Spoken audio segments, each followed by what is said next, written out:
படையோடு மட்டும் காடையன் துணித்து சென்றான். அப்பதான் போர்த்து வரும்.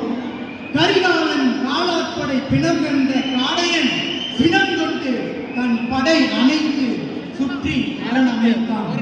தங்க மலைகள் முன்னோடிய போது எதிர்வரும் எதிரிகளை அழித்து வெள்ளத்தில் தடம் பதித்து காடையின் படையை சுற்றி வளைத்து வனவாசி கூட்டத்தை போர் கண்டு சிறை பிடித்து தங்களால் வெற்றி கொண்டான். நன்றி நன்றி. இந்த படம் கண்டிப்பா ஒரு ஆஸ்கர் வாங்குன்றது எல்லாருக்கும் தெரிஞ்ச விஷயம். அண்ணாங்க ராம் பாருங்க, திருப்பி போடு, நல்லா போடு. தங்களால் டீமுக்கு எல்லாத்துக்கும் வாழ்த்துக்கள். இங்க வந்திருக்க எல்லாத்துக்கும் மிக்க நன்றி. Thank you so much. This was smarter. Thank you. Okay, and Manoj